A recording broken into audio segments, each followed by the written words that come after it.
안녕하세요. 아나운서 김예솔입니다. 안녕하세요. 매일경제 최병일입니다. 지난 시간 저희는 하림이 HMM을 왜 인수하는지에 대해서 좀 살펴봤는데 맞아요.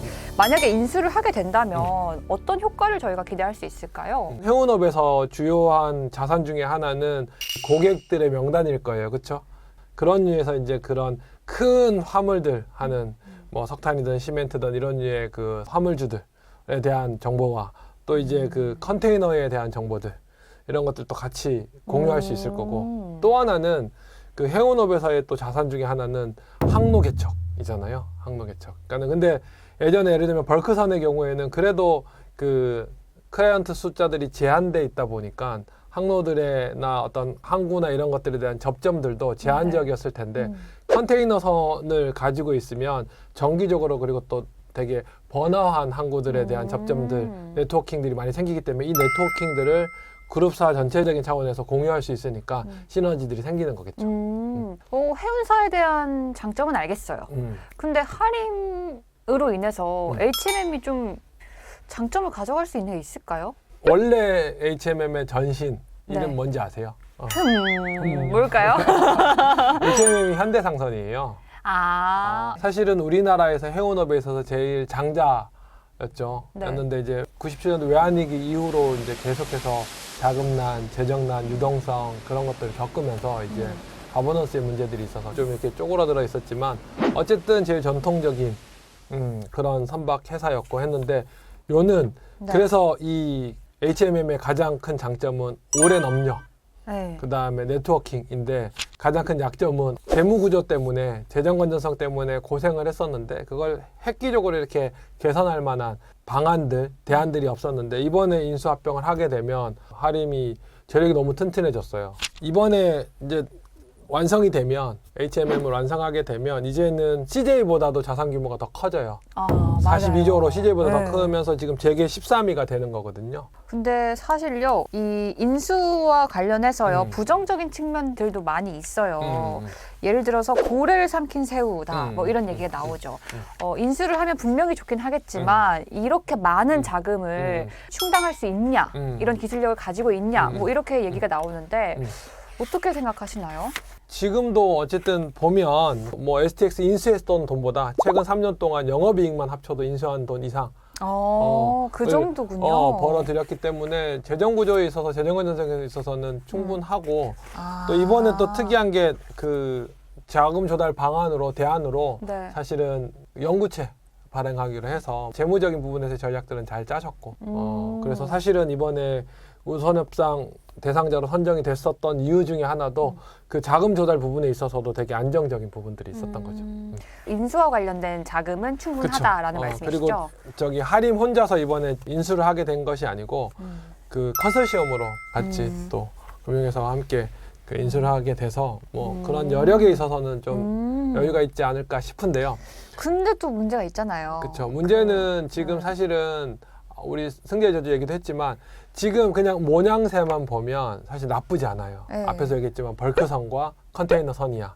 그래서 그러니까 부정기로 다니는 벌크선, 전기로 다니는 컨테이너 선이면 이거는 고정비와 변동비를 그러니까 적절히 조합해서 포트폴리오가 좋아지는 네네. 리스크를 해지할 수 있는 부분들 중에 하나야. 그래서 사실은 우선협상자 발표를 하고 하림도 그렇고 HMM도 그렇고 주가가 다 뛰었어요. 네.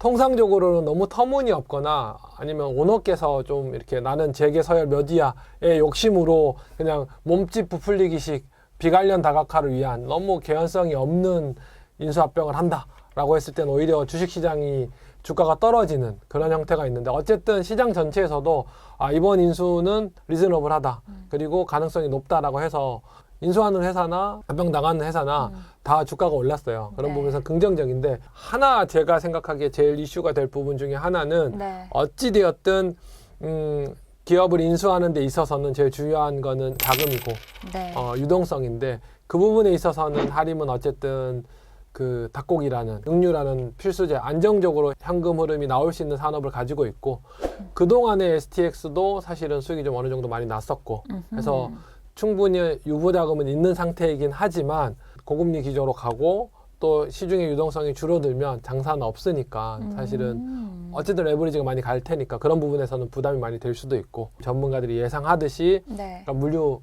시장이 해운업항이 좋지 않으면 이게 이제 중첩되면 곤란해질 수도 있겠죠. 사실은. 제가 좀 궁금한 게 많아요. 어려워가지고. 그리고 또 이런 얘기도 있더라고요. 증권사에서는 하림이 HMM을 세계적인 선사로 키우기 위해서는 200억 달러, 우리 돈으로는 거의 26조 원 규모의 선박 투자가 필요하다. 이렇게 분석을 했어요. 그렇다면 자금이 정말 많이 필요한 걸 텐데 맞아요. 하림이 운영이 좀 더 어려워지는 건 아닌지. 그러니까요. 지금 원래 모기업이었던 닭고기 산업에서는 뭐 1조 원, 도저히 2조 낼 수 없는. 그렇긴 한데 사실은 이 부분에서는 지금 하림 같은 경우에 이제 충분히 시장이 확보돼서 공격적으로 투자를 한다면 이런 퀘스천 마크가 있는데 이건 뭐 장기적인 투자 프로세스를 가지고 하실 거지 뭐 당장 인수한 때 하진 않을 거고요. 근데 말씀드린 대로 그러니까 지금 뭐 벌크선 있고 컨테이너선 있지만 또 뭐저 LPG선 같은 것들도 그러니까 수주를 할 수 있다면 그리고 이 해운 회사들조차도 포트폴리오를 여러 가지 형태로 구성하면 더 안정적으로 끌고 나갈 수 있고 시너지도 또 생길 수 있을 테니까. 그렇죠. 그리고 이 소식이 전해지자마자 하림 그리고 HMM의 주가가 정말 등락을 거듭했어요. 맞아요. 업황의 전망과 주식은 좀 다른 흐름을 보일 수도 있는 거겠죠? 그렇죠. 이게 워낙에 큰 이벤트다 보니 이제 뭐 그 투자자들 사이에서는 기대도 클 테고 또 기대가 또 너무 급격하게 반영이 되면 네. 거기에 따른 또 조정도 있을 테고 라고 해서 사실은 지금 같은 좀 드라마틱한 상황에서는 사실 뭐 저희 IPO 할 때 늘 그렇잖아요. 네. 뭐 어떨 때는 상한가까지 갔다가 또 며칠 안 있다가 또 급격히 떨어지기도 하고. 그러니까 네. 이 부분은 우리 원래 그 인수합병 시장에서 승자의 저주가 주식 시장에서도 발현될 수 있는 부분이 되는 거거든요. 그래서 너무 조급해하지 마시고 또 이 주변에 있는 다른 산업들 그러니까는 규모가 비슷한 그러니까 지금 HMM이 합병했을 때 이 정도 규모가 되는 국내 해운사들의 비교 벤치마킹 할 수 있는 기업들은 별로 없을 테니까 머스크라든지 다른 주요 해운 회사들의 좀 업황들 그다음에 주가들도 같이 보시면서 고려해서 좀 냉정하게 시장을 바라보셔야 되지 않을까 싶습니다. 네, 냉정하게 바라보겠습니다. 네, 오늘 하림의 이 H&M 인수와 관련된 내용 그리고 해운의 업황까지도 같이 살펴봤습니다. 저희는 또 다음 시간에 더 재밌는 내용으로 찾아뵙도록 할게요. 저희는 여기서 인사드립니다. 안녕. 안녕.